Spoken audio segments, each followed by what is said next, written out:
Our hearts beat to the city streets. We began to feel the fire. We rise like tall buildings as the chemicals they take us higher. The night's young and it's just begun.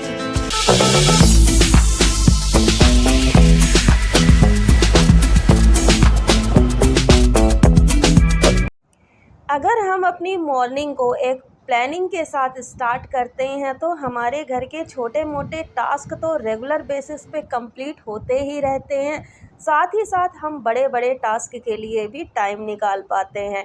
घर इतना organised और well maintain हो जाता है कि सब कोई पूछने लगते हैं कि आपके घर के सीक्रेट्स क्या हैं, आपके सीक्रेट्स क्या हैं। अगर आप अपने दिन को प्लान करती हैं एक दिन पहले ही तो आपको घर पे आने वाली छोटी बड़ी परेशानियों का सामना करने के लिए कोई टेंशन नहीं लेना पड़ता है। तो चलिए स्टार्ट करते हैं आज का इंटरेस्टिंग सा वीडियो ऐसे ही कुछ टिप्स एंड ट्रिक्स के साथ जो आपकी होम मेकिंग को आसान बना देंगी। हमारा मॉर्निंग का ब्रेकफास्ट ऐसा होना चाहिए जो टेस्टी भी हो, हेल्दी भी हो। मॉर्निंग के ब्रेकफास्ट के लिए अगर नाइट में ही कुछ प्रिपरेशन कर ली जाए तो उसको बनाना आसान हो जाता है। यहाँ पर आज मैं बना रही हूँ स्टफ्ड इडली, जिसके लिए पोटैटो मैंने रात को ही बॉईल करके मैश करके रख लिए थे। अभी मॉर्निंग में बस हमारे पोटैटो को फ्राई करने का काम रहेगा। बिल्कुल बेसिक तरीके से मैं इसको फ्राई कर रही हूँ। मटर है तो आप मटर ऐड कर सकते हैं, धनिया पत्ता ऐड कर सकते हैं, या प्याज वगैरह पसंद है जैसे आलू के पराठे में डालते हैं तो वैसे भी आप अपने मन मुताबिक इसको फ्राई कर लीजिए और ठंडा कर लीजिए। इसके बाद मैंने देखिए यहाँ 2 कटोरी सूजी और 1 कटोरी दही का मिश्रण रेडी कर लिया है। इसको मैंने 30 से 40 मिनट के लिए रख दिया था। ये फूल चुका है, थोड़ा सा थिक हो गया है, इसलिए मैंने इसमें थोड़ा पानी ऐड किया है। हल्दी पाउडर, लाल मिर्च पाउडर, जीरा, थोड़ा सा सॉल्ट और 1 पैकेट इनो डाल के इस बैटर को देखिए इतना कंसिस्टेंसी तक आपको गाढ़ा कर लेना है। ना ज़्यादा गाढ़ा हो ना ज़्यादा पतला हो। आलू की हमने पतली पतली सी टिक्कियाँ बना के रेडी कर ली हैं। अब हमने सांचे में लगा लिया है थोड़ा सा ऑयल, जैसे हम इडली बनाते टाइम लगाते हैं। थोड़ा थोड़ा सा बैटर को फिल करेंगे, पूरा फिल नहीं करना है, हाफ से भी थोड़ा कम डालना है। इसके बाद हम आलू की जो टिक्कियाँ हैं उनको प्लेस कर देंगे। आलू की टिक्कियाँ अगर आपकी मोटी होंगी तो ये अच्छा नहीं बनेगा, क्योंकि इसके ऊपर से भी हमको बैटर डालना है। बैटर ज़्यादा पतला हो जाएगा तो बैटर बह जाएगा, इसलिए बैटर की थिकनेस का ध्यान रखना बहुत ज़्यादा ज़रूरी है। ये देखिए इस टाइप से हमने सारे इडलियों को सेट कर लिया। अब इसको डाल दीजिए सांचे में और आपका जो स्टफ्ड इडली है रेडी हो जाएगा। सूजी से बना है तो हेल्दी भी होगा, साथ ही साथ ये इतना हैवी हो जाता है ना खाने में कि 2-3 इडली अगर आपने खा ली तो आपको लंच में तक भी भूख नहीं लगेगी। इस इडली को खाने के लिए सांभर की कोई रिक्वायरमेंट नहीं है। एक बहुत ही अच्छी सी स्पेशल सी हम लोग चटनी बनाएंगे जो कि साउथ इंडिया में लाल चटनी या कारा चटनी के नाम से जानी जाती है।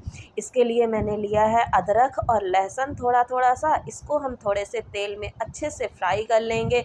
देन 2 कटे हुए मीडियम साइज़ के मैंने प्याज डाले हैं। प्याज को भी पिंक होने तक, गुलाबी होने तक फ्राई कर लेंगे। जैसे ही प्याज गुलाबी हो जाएगा हम इसमें ऐड करेंगे कटे हुए 2 मीडियम साइज़ के टमाटर, भीगी हुई कश्मीरी मिर्च, 2 चम्मच चने की दाल और 2 चम्मच उड़द की दाल। थोड़ा सा नमक डाल के सारी चीज़ों को हम गला भी लेंगे और थोड़ा सा फ्राई भी हो जाए ऐसा इसको टेक्सचर दे देंगे। She puts her hand in mine. बस क्या है, ठंडा होने के बाद इसको ग्राइंड करना है, लगाना है सरसों, करी पत्ता और लाल मिर्च का तड़का और आपकी इतनी अच्छी टेस्टी सी चटनी रेडी हो गई ना कि इस चटनी का टेस्ट आप डोसे के साथ भी ले सकते हैं या कुछ और आपने साउथ इंडिया की डिश बनाई है उसके साथ भी ले सकते हैं। और इस स्टफ्ड इडली के साथ तो इसका कॉम्बिनेसन बहुत ही ज़बरदस्त है। बट ध्यान ये रखना है कि नमक सब में थोड़ा थोड़ा डालना है, क्योंकि सारी चीज़ों में हमने सॉल्ट ऐड किया है। और ये देखिए स्टफिंग के लिए आप यहाँ पे वेजीज़ का भी यूज़ कर सकते हैं, पनीर का भी यूज़ कर सकते हैं। स्टफ़ इडली बन के रेडी हो जाएगी, फैमिली में सभी को खूब पसंद आने वाली है। from the sky, just two hearts running wild. Never sleep, never stop. Last video में मैंने शेयर किया था, मैंने अमेज़ॉन से बाय किया है कुछ किचन के कंटेनर्स, जिसके साथ ये मुझे कार्डबोर्ड का बॉक्स मिला है। अब इस कार्डबोर्ड के बॉक्स को ऐसे ही तो मैं नहीं जाने दे सकती, कुछ ना कुछ इसका ज़रूर करना है। तो यहाँ पर हम बनाने वाले हैं एक ऑर्गेनाइज़र, जो कि बहुत बेसिक चीज़ों के साथ बनेगा, बट देखने में ऐसा लगेगा कि आपने कम से कम 600-700 का तो ख़रीदा ही है। इसके लिए मैंने उस कार्डबोर्ड के साइड को चिपका दिया है मास्किंग टेप से। और ये देखिए, ये कुछ डोरियां हैं, वाइट वाली जो डोरियां हैं ये तो नॉर्मल जो पजामे में लगाते हैं वो डोरियां हैं, और जो ग्रे कलर की हैं वो जूट की डोरियां हैं, जो मैंने अपने बेटे के प्रोजेक्ट के लिए लाया था और उसमें से कुछ बच गया है। ऐसी डोरियों को आप देखिए फेविकोल से या ग्लू गन से ऐसे कार्डबोर्ड के बॉक्स पे स्टिक कर सकते हैं, और ये बहुत ही सुंदर ऑर्गेनाइज़र बन के रेडी हो जाएगा। डोरियां बहुत ही सस्ती मिल जाती हैं, इसकी जगह आप लोग जूट की जो डोरियां आती हैं उसको भी यूज कर सकते हैं, जिसको सुतली कहते हैं। बहुत ही अच्छा सा इससे ऑर्गेनाइज़र को टेक्सचर भी मिल जाता है, खूबसूरत तो दिखता ही है, साथ ही साथ जो आपका कार्डबोर्ड बॉक्स है उसकी मजबूती भी बहुत ज़्यादा बढ़ जाती है। बीच में थोड़ा सा इसको ट्विस्ट देने के लिए, इसकी ब्यूटी को और इन्हेंस करने के लिए मैंने यहाँ पे ये घर पे ही पड़ी हुई थी जूट की डोरियाँ, जिसको मैं यूज़ कर रही हूँ। यहाँ अगर आपके पास ऐसी चपटी चपटी डोरियाँ नहीं हैं तो आप नॉर्मल सी जो डोरियाँ आती हैं उनको भी यूज कर सकते हैं। We're gonna be two hearts running wild. तो एक स्मार्ट होम मेकर के यही सीक्रेट्स होते हैं कि घर पे पड़ी बेकार चीज़ों को कन्वर्ट कर देती है ऐसी यूज़फुल चीज़ों में, जो कि देखने में लगता ही नहीं है कि बेकार चीज़ों से बनाया गया है। देखिए कार्डबोर्ड बॉक्स तो वैसे भी हम लोग यूज करते हैं, तो क्यों ना उसकी ब्यूटी को थोड़ा सा इन्हेंस कर दे, थोड़ा सा 20-50 रुपए खर्च कर दे, ताकि वो सुंदर भी लगे और उसकी लाइफ भी बढ़ जाए। और ऑर्गेनाइज़र के जैसे हम उसको कहीं भी प्लेस कर सकें, उसको कहीं भी हाइड करने की ज़रूरत ना हो, क्योंकि इतनी खूबसूरत चीज़ को हाइड करने के लिए तो बनाया नहीं है।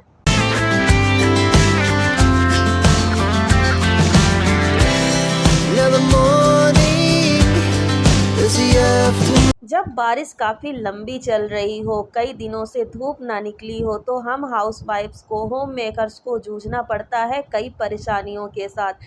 कपड़े सुखाने हैं, टॉवेल सुखाने हैं, इवन हमारा जो डोर मैट है वो भी नहीं सूखता है। अब इस सीज़न में जब बरसात का सीज़न हो तो डोर मैट ही तो होता है जो हमारे घर को गंदगी से प्रोटेक्ट करने में थोड़ी हेल्प करता है। हम पाँव पोंछ के आते हैं, जिससे धूल मिट्टी वगैरह नहीं आती है, पूरा घर गीला गीला नहीं होता है।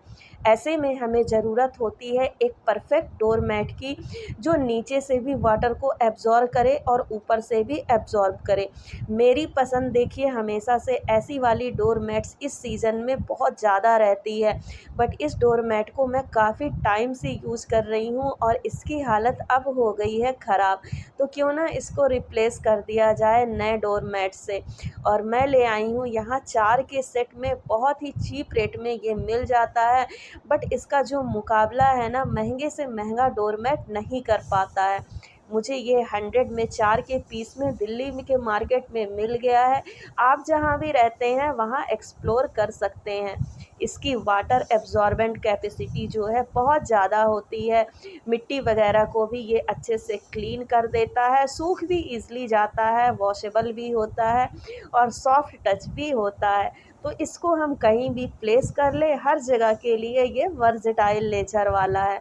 और मेरी पहली पसंद अगर डोर मैट में है तो यही है, क्योंकि इसको हम कई तरीके से यूज़ कर सकते हैं। इसको हम टेबल पे भी यूज़ कर सकते हैं, देखने में भी ये काफ़ी खूबसूरत और कलरफुल होता है। As the afternoon, we lay awake in bed. Rainy season season में अपने घर पे एक्स्ट्रा डोर मैट रखना बहुत ज़्यादा ज़रूरी भी होता है, क्योंकि कई बार हमारे डोर मैट्स सूखने में बहुत ज़्यादा टाइम ले लेते हैं। ऐसे में हमारा घर गंदा होते रहता है, गीला होते रहता है। एक्स्ट्रा डोर मैट है तो आपके पास ये परेशानी तो बिल्कुल नहीं आने वाली। Hours pass, we're gonna do it all again. घर पर सुबह शाम धूप जलाना मुझे काफ़ी अच्छा लगता है। इससे घर का जो हमारा एनवायरनमेंट है बहुत ही पॉजिटिव हो जाता है। और मार्केट में हो या ऑनलाइन हो, तरह तरह की धूपदानियाँ मिलती हैं। ये वुडन धूपदानी है जो मैंने 7 से 8 महीने पहले लिया था मीशो से। 250 के रेंज में मुझे मिल गया था ये 2 के सेट में। अगर आपका बजट ज़्यादा नहीं है, आप ब्रास के या मेटल के धूपदानी परचेस नहीं कर सकते हैं, तो ये आपके लिए बेस्ट बाय है। बट ये अब थोड़ा सा ख़राब हो गया है। ट्राई करूँगी कि इसको वॉश करके दोबारा से यूज कर सकूँ। जब तक के लिए मैं निकाल रही हूँ जो इसका सेकंड पीस था। देखिए पहले ये इतना खूबसूरत सा था, बिल्कुल भी मतलब अभी जैसे काला सा पड़ गया है धुआं से, वैसा नहीं था। और अब इसके सेकंड पीस को हम यूज़ करेंगे। बहुत ही अच्छा है, देखने में भी सुंदर लगता है। और ऐसे धूपदानी में अगर आप धूप जला के रखते हैं तो ये भी रिस्क नहीं रहता कि बच्चे टच कर देंगे, हाथ वगैरह जल जाएगा। बहुत ही सुंदर देखने में भी लगता है, और जब इसमें से धूप का धुआं निकलता है ना तो वो भी काफ़ी खूबसूरत लगता है। यहाँ पर मैंने एक छोटी सी प्लेट प्लेस कर दी है जो मुझे धूप के साथ ही मिला था। और ये देखिए नया धूपदानी निकल के रेडी हो गया। ऐसी कुछ चीज़ों को हमें अपने घर में ज़रूर रखना चाहिए। ज़्यादा महंगी तो नहीं होती हैं, बट हमारे घर की खूबसूरती को बढ़ा देती हैं। Running wild, never sleep, never stop. As we shout from the top, we're में से कई लोगों को बुक रीडिंग करना बहुत ज़्यादा पसंद होता है, और हम ढेर सारी बुक्स भी परचेस करके रखते हैं। टाइम मिलने पर हम टाइम टाइम पर उसको रीड भी करते हैं। बट बुक्स में नॉर्मली सेपरेटर नहीं होता है, जिससे हमको पता नहीं चलता है कि लास्ट टाइम हमने कहाँ तक पढ़ लिया था। 2 मिनट तो हम इसी ढूंढने में लगा देते हैं। इतना टाइम तो हम होम मेकर्स के पास होता ही नहीं है। कई बार हम रिपीट कर लेते हैं, जो हमने पढ़ चुका है उसी को पढ़ लेते हैं, फिर ध्यान आता है कि ये तो हम पढ़ चुके हैं। या कई बार हम इतने ज़्यादा इरिटेट हो जाते हैं कि हम रख देते हैं कि अब हमें पढ़ना ही नहीं है। तो चलिए घर पे ही बनाते हैं बुक्स में सेपरेटर, जिसके हेल्प से हमें इस प्रॉब्लम से तो निजात मिल ही जाएगी। यहाँ पर मैंने जो हाथ में रक्षा सूत्र बांधा जाता है उसका यूज़ किया है। बुक के साइज़ से थोड़ा सा बड़ा हम इसको कट कर लेंगे। लास्ट वाले पेज के बीच में लगाएंगे, थोड़ा सा ग्लू लगा सकते हैं, फेविकोल लगा सकते हैं, अदरवाइज़ आप इसको टेप से भी स्टिक कर सकते हैं। देखिए हमारा घर पे 1 मिनट में सेपरेटर बन के रेडी हो गया। अब पेज को डिवाइड करने में, सेपरेट करने में एकदम आसानी होगी। भूलेंगे नहीं कि लास्ट टाइम हमने कितना पढ़ लिया था। बहुत सारी चीज़ें देखिए इरिटेशन से भी हम लोग छोड़ देते हैं, क्योंकि उतना ज़्यादा टाइम होता नहीं है। थोड़ा सा टाइम मिला, अब उसमें हम लोग कंफ्यूज ही होते रह जाएंगे, तो काम कब करेंगे। बहुत सारे हमारे कपड़ों में टैग्स भी मिलते हैं, जिसका यूज़ हम कर सकते हैं सेपरेटर के फॉर्म में। यहाँ मैंने एक धागे के साथ टैग को बांध लिया है। अब देखिए डायरीज़ भी होती हैं, या बहुत सारे हमारे बच्चों की कॉपीज़ होती हैं, उसमें भी हम इस तरह से जो स्प्रिंग लगी होती है उसमें बांध के सेपरेटर को बना सकते हैं। ऐसी कॉपीज़ में, डायरीज़ में भी हम भूल जाते हैं कि लास्ट टाइम हम क्या देख रहे थे, या कुछ चीज़ आपको मार्क करना हो, कोई पेज मार्क करना हो, तो उसमें इस सेपरेटर को लगा दीजिए। और देखिए घर पे ही 2 आसान तरीके से मैंने सेपरेटर बना के दिखा दिए।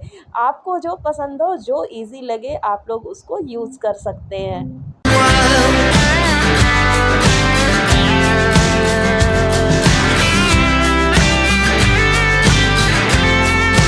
एक स्मार्ट होम मेकर को अपनी होम मेकिंग स्मार्टली इसी तरह मैनेज करनी चाहिए कि हर कोई आपके घर को देख के, आपकी लाइफस्टाइल को देख के आपके सीक्रेट्स ज़रूर पूछे कि कैसे आप सब कुछ अकेले मैनेज कर लेती हैं। कोई भी प्रॉब्लम आ जाए, आप सारी प्रॉब्लम्स को सॉर्ट आउट कर लेती हैं।